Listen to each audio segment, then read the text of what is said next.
So, welcome back to the Tutors Playbook. My name is Clara, and I am the manager of online tutoring company Telios Tutors. And today we are diving into the world of tech, AI, and of course, education. I'm joined today by Danny, one of our fantastic maths tutors who's been working with us for many years and is also a full-time software engineer at Red Hat. So, together we're going to explore how AI is reshaping the way we learn, teach, and even code.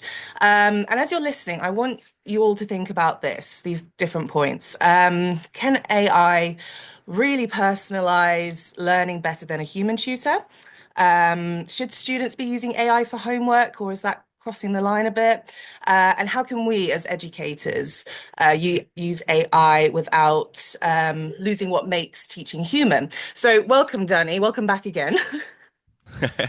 Thanks for having me. No problem. So I want to learn a little bit more about your journey as a tutor, how it all started for you, hmm and now as a full-time software engineer at Red Hat, hmm how that incorporates in your life. Yeah, well, I started tutoring just around COVID time. So I believe just as COVID began, or a bit after COVID began, I was trying to find a part-time job that I could do remotely due to COVID. And I had the idea of why not try finding something around tutoring. Um, I was tutored when I was a student, I went to tutoring. I thought it was really helpful in person, but due to COVID conditions, I thought, oh, this might be a great opportunity to find that position online. And Telios was kind enough to give me the opportunity to become an online tutor. And it's been 4.5 years, I believe, It so has going really, on to five now. yeah, And started off slow, student here, student there, but it's been really consistent and I've really enjoyed it. It's very fulfilling. definitely. And yeah, I see myself tutoring for a long time because it's just so fulfilling. Absolutely. And it's so impressive as well, the current role that you do. Do you find ever there's like a crossover between the way you solve problems in like softwares, the way you do with Mhm. maths, your math students? Um, yes, in a way that I am the student in that situation. So I try to remind myself of what I would tell my students, how the way to think. I remind myself, okay, what would you tell your students in the situation where they're struggling? Okay, do it like this, think like this. And I try to think that way myself to help me overcome obstacles because I might be a really good tutor, but I'm relatively fresh in the software engineering world. I only Mm. have about a year and a half, nearly 2 years of experience as a professional software engineer. So I am relatively new in the business, and I have a lot of obstacles that I encounter. And Mm. yeah, thinking um, the way I teach is how I become a better engineer. Lovely. And do you feel tutoring gives you a different kind of satisfaction compared to your day job? Yes, it definitely does. So um, my day job is more of it's definitely a mental challenge. The problem solving is a lot higher, Mm. obviously.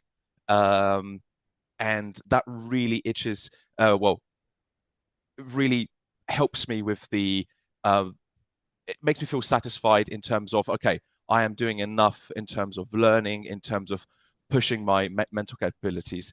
But it doesn't bring the same satisfaction as helping an individual improve.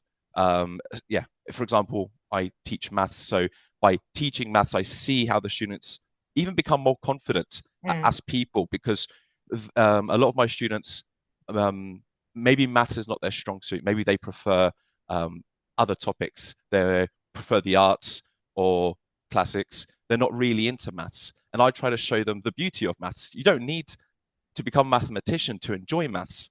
There's some simplicity in it. And if you see the patterns and get to know the basics, it's actually quite enjoyable, even if you don't want to do it for the rest of your life. And that's Mm. what I really want to show. You don't have to do the maximum to enjoy something. You can do the bare minimum.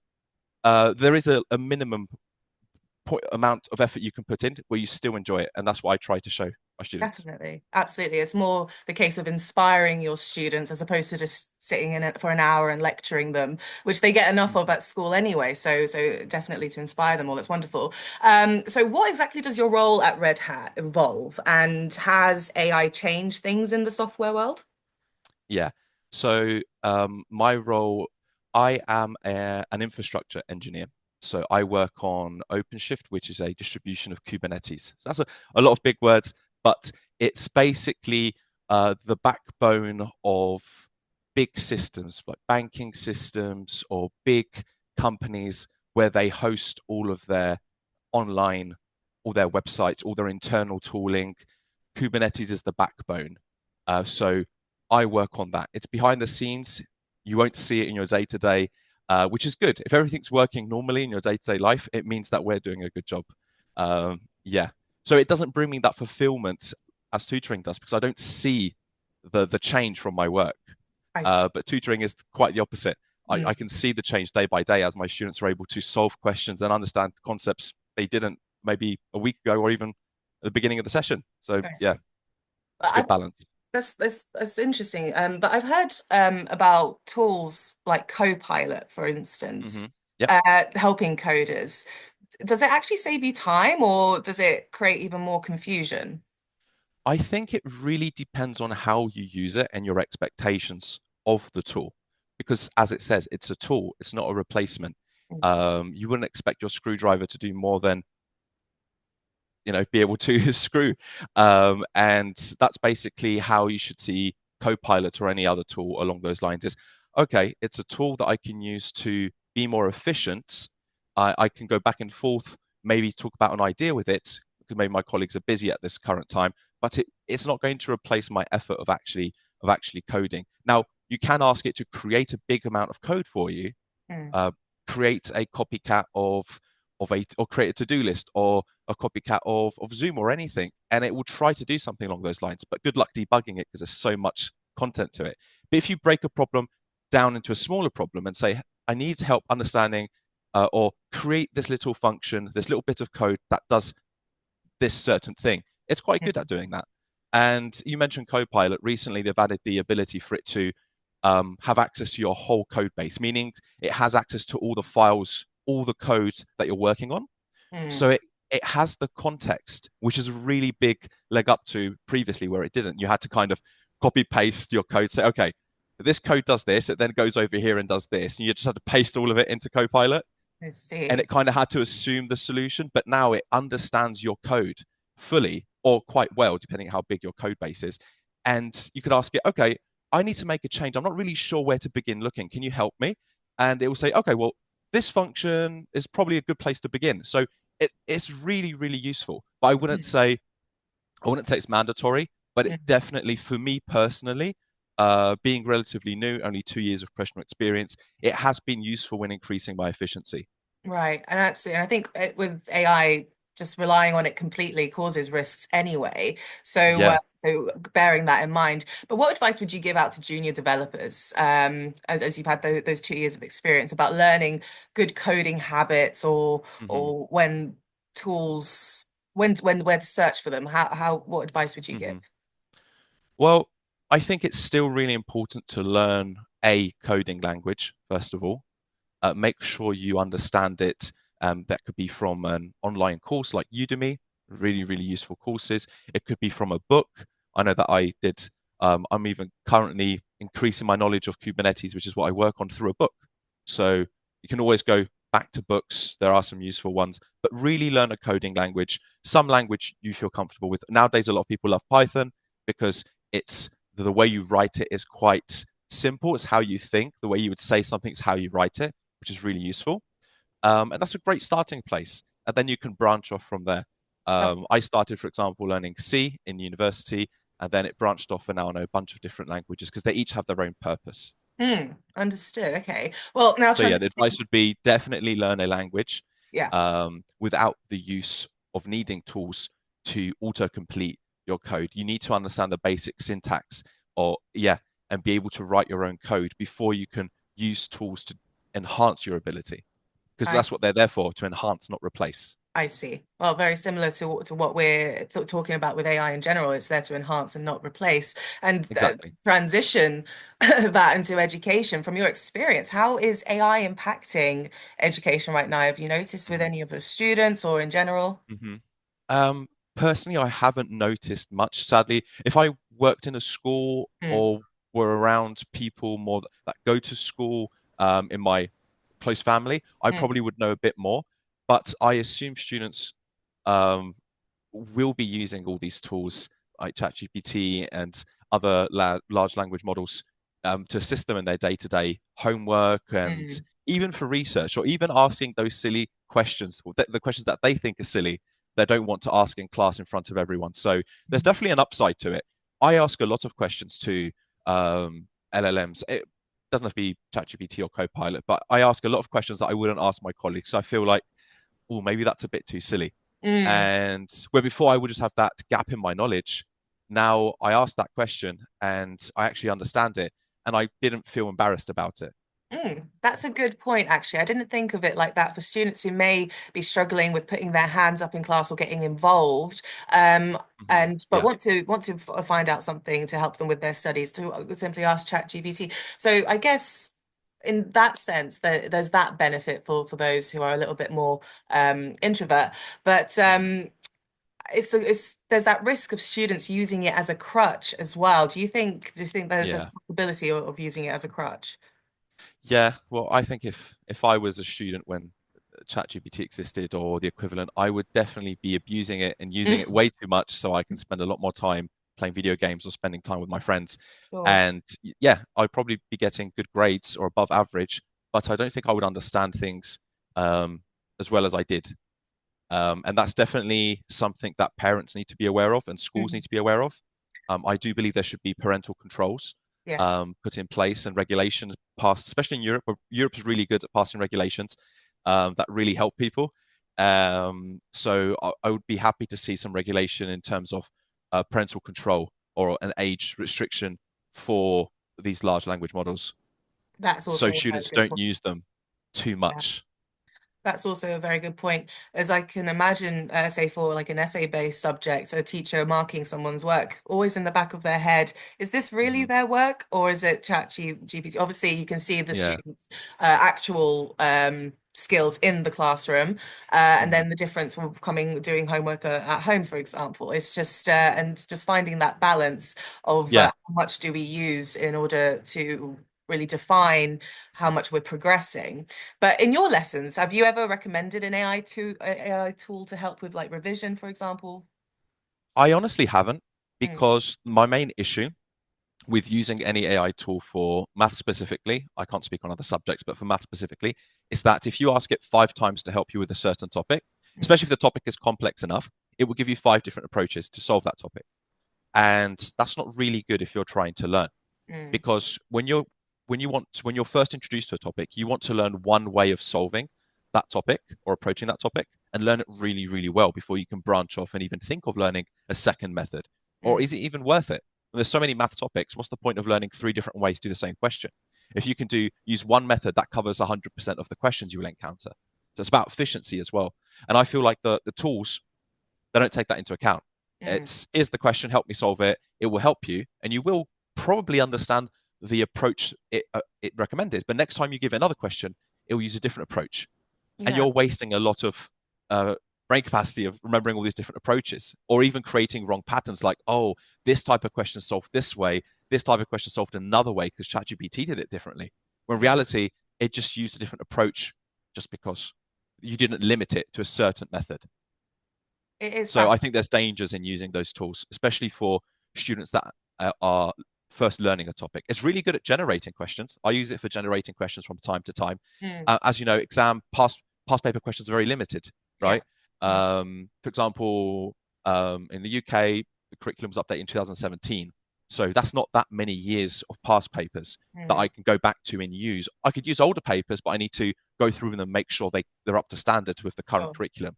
Where I could give the math specification to an AI model and give it example questions from past papers and say create similar questions and give it certain parameters to create questions based off of the previous ones. And it's not only just changing the numbers; it will change the whole question. Yeah, which is really useful. That is incredibly useful, definitely. And it's also fascinating because as a tutor, you do more than just teach content. You also read emotions, adapt your tone, build trust with your student as well. But can AI really replicate that? I think time will tell. Mm, Um, it could definitely mimic a lot of that. Um, I'm not sure how well currently, but it would definitely be able to mimic a lot of the emotion Mm. that you need to show towards a student in certain situations. Um, but it just depends how the student and how genuine the student feels that emotion from the AI model, So honestly. again, it comes to educating students that this is technology and not necessarily a real person. It's Yeah, actually yeah. quite It makes scary. them realize that it's mimicking. It Yeah. doesn't understand. It understands when someone's sad. It should Mm, try to be nice to them and comfort them. But it mm. doesn't understand that. It just mimics it. Mimics it. So Mm. they should really understand the difference.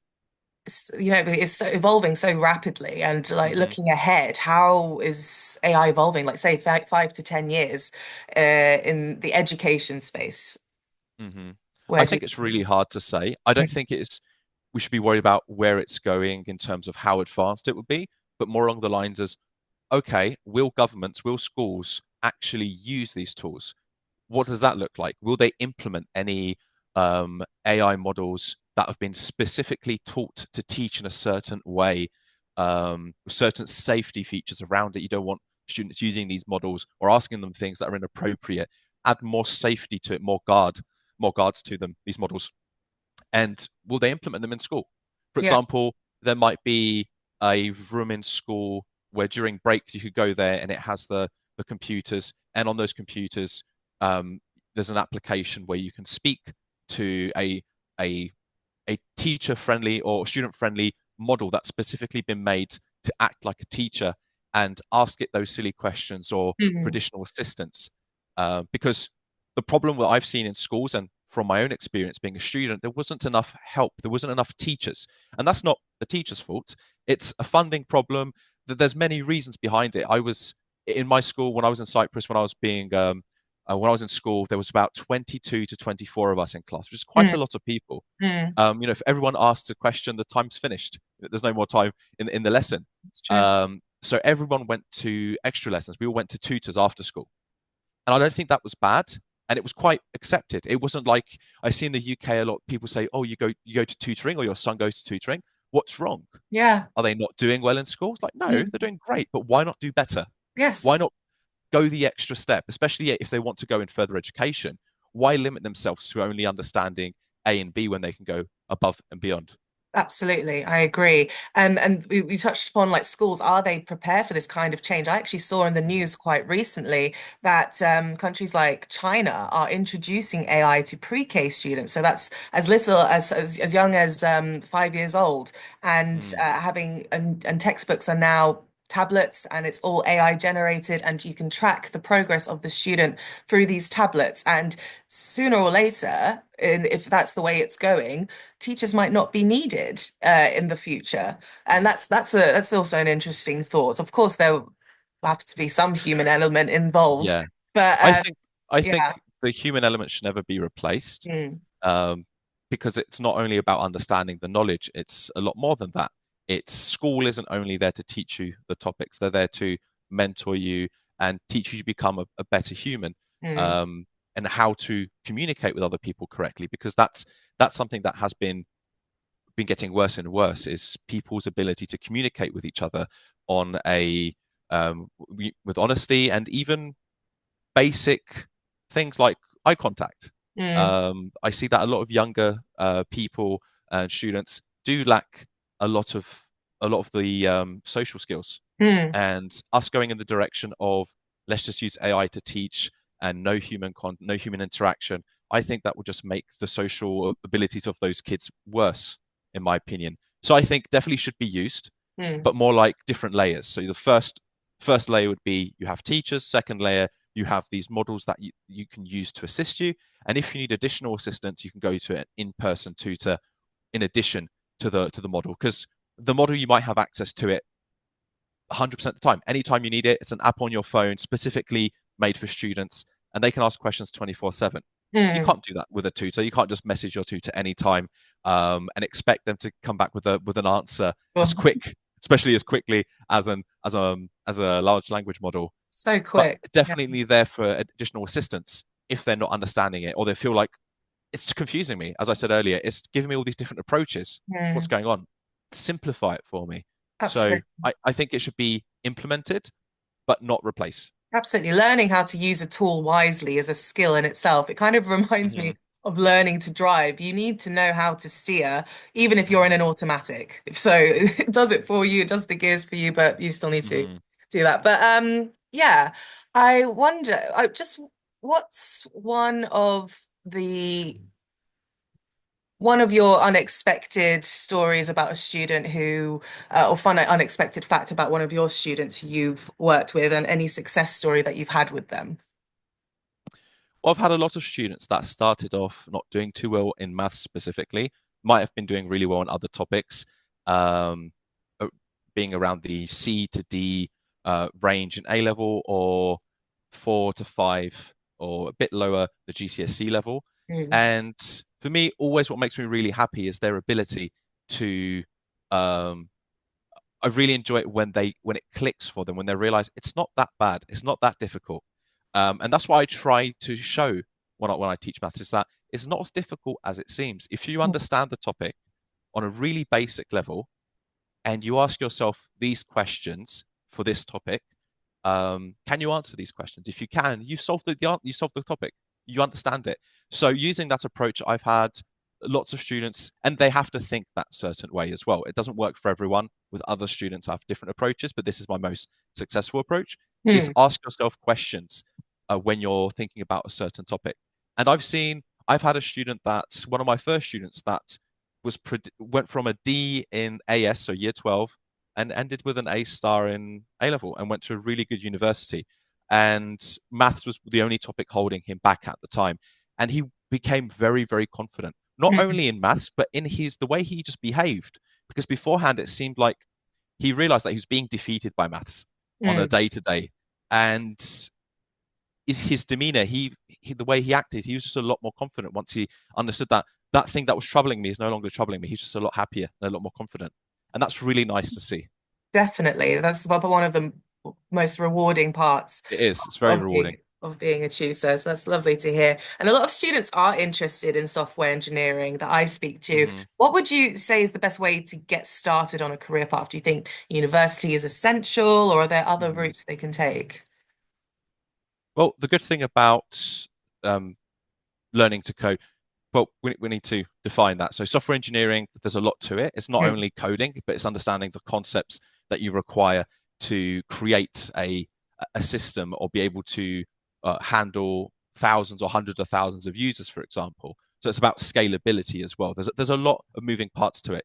But on the lowest level, it's understanding the internet protocol. So how the internet works, super, super simple. mm, And then learning a coding language, in my opinion, which can be done at a young age, 13, 14. You don't have to wait until uni to learn how to code.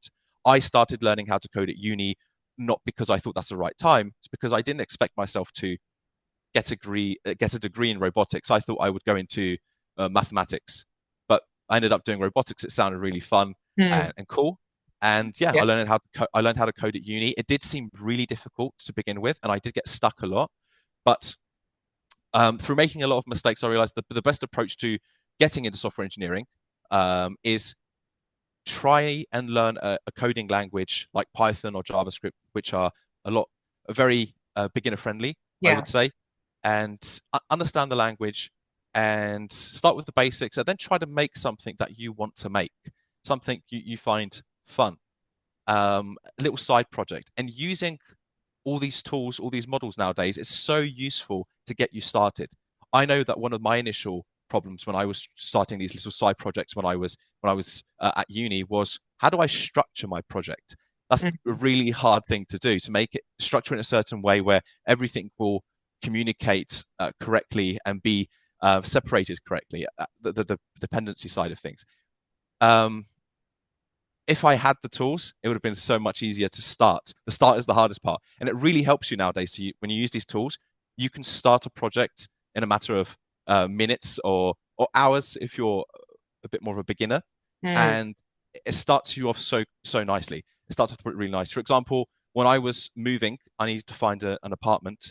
I created a little tool that went through all the websites that have listings for apartments, and I would give it certain parameters, and it would come back and give me 10 or 20 listings that fit certain parameters, and it would just put them into a Google sheet. So that was a project that I found fun and enjoyable, Yeah. and it actually worked. So find a project, learn a basic language, learn a language, a programming language that you find fun and Mm. simple, and make something that you enjoy. That's the first step, in my opinion. You could do that any age, at uni, before uni, doesn't really matter. Now, do I believe university is mandatory to become a software engineer? I definitely think it's useful, Mm. because sadly, a lot of bigger companies do look for people with either experience or at least a really good degree. Yeah. Now, if you find certain startups that are willing to either hire you without a degree or without experience and learn along the way, or become a part of a team yourself that you create something, um, then you don't really need it. But I believe it makes the experience a lot easier. It makes you the opportunity to find good experiences a lot easier, because Mm. there are a lot of software roles that don't really feel like software engineering. It feels a lot like you're just doing a lot of Excels and some small little tools that the company need to make their lives a bit easier. You're not actually a software engineer. You're not actually, yeah. And I had that experience at one of the jobs that I worked at. I realized that, oh, I'm not actually a software engineer as I expected it. It's more of IT with Mm. a, yeah, with a bow on top. I Makes it look a see. bit yeah, shinier. So a degree, in my opinion, definitely helps you find better jobs. I don't think that should be the case. It definitely should be. Um, I think experience is a big one, Mm. and I know it's hard to have experience when you're younger. I don't, how can you be expected to have 3 years of experience as a junior? The whole point Yeah. of you finding a junior role is that you're new, fresh out of uni. But honestly, with coding, you can gain that experience. You can work on what employers want to see is you're working on side projects. You're passionate about coding. Hmm. Maybe you're contributing to an open source project, because us coders, we use something called GitHub, which is a website where you can store your code. And a lot of code is public, so you can download it, you can add upon it, and then give it back to the community. And us at Red Hat, for example, all the code is open sourced, so nothing is hidden. Everyone can see the changes we make. They can use the code that we have available, which is really really cool. And there's a lots of projects like this that you can get involved in without having a degree, without having experience. You just need to find the right projects that Mm. have the right individuals willing to teach you and onboard you onto these projects. If Definitely. if you have experience, if you're coming out of university and you've already helped in an open source project for like a year or so on, that's literally what you would do at the job. So it's like you have honestly 1 year of professional experience. There's a Okay. lot of things students can do. Yeah, definitely. And it also shows incentive and passion as well for it, which employers Mhm. definitely look for. And Exactly. well, In yeah. that case, I think it's easier in software to show your passion Mm. rather than accounting. How can you show your accounting passion? It's a lot harder. I can So imagine. I think software engineers do definitely have an upper hand in terms of showing off what they've done, of what they've learned. A little bit more about like the specific platforms or tools you recommend to students outside of lessons, whether that be for, I don't know if you've used, I've heard of this amazing tool called the Pomodoro timers, like the Pomodoro effect. I don't know if you've heard of it Mhm. before, just to Yeah. help with motivation as well as, skill and understanding. Do you have any tools that you recommend for them? Um, I I wouldn't exactly call it a tool, but more of a method of way of the way they should be doing things is little and often. That's the way I teach. Now, they don't really need a tool for that. It's just a way of thinking, the way they should schedule their week. For example, I don't recommend they sit down and do 1 hour of maths 3 days a week. I recommend they do 10, 15 minutes a day, every day. Don't skip a day, a bit every day, because it compounds. It really, really does compound. If you're spending 15 minutes a day over the year, you've done so much more than other people, because they feel like they've done more because they sat down and did 1 hour 3 times a week. But Mm. it's not as efficient, in my opinion. If you do just a little bit every single day, and if you have 3, 4 A levels, that's not that difficult to do. It just comes down to your time management. Now, there will be times where you have to spend longer. For example, when you're doing past papers, you can't do 15 minutes of a past paper. You have to actually practice the time management side of things as well, and see if you can actually So I see a lot of students, they get really tired after an hour. It's like you still have half an hour left. You've got to, Yeah. push a bit more. You haven't practiced that side of it. You haven't practiced the endurance side of it. So, but the easiest thing people can do to improve at anything, in my opinion, is little and often. Just like Duolingo. That's why I think Duolingo is so useful for languages. You do it every day a little bit, and it compounds. It really, Yeah. really does. So yeah, that's a method I really hope my students listen. When I Yeah, tell them to use that method, they actually use it. And I have definitely. seen a lot of change in the students that have implemented it.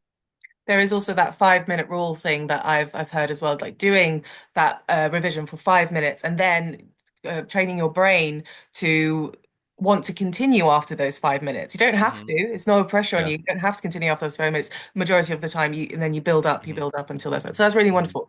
Well, anyways, Danny, big thank you for sharing your insights on how AI is changing the way we think about learning, teaching, and coding. So whether you are a tutor, those listening, or a student, or just curious about the future of education, it's clear that AI is here to stay, basically, and how we use it really does matter. So, if today's chat has got you thinking, really would love to hear your thoughts. How are you using AI in your learning or teaching? What challenges or opportunities do you see further down the line? And yeah, also don't forget to subscribe to our channel, leave a comment. Also, any questions you have for Danny, or if you'd like to work with Danny in the future, I'll link our website down below where you can get in touch with us. So thank you again, Danny, for joining me today. Thank you for having me. No problem. And until next time, thanks for listening, and we'll see you next time on the Tutors Playbook. Bye, guys.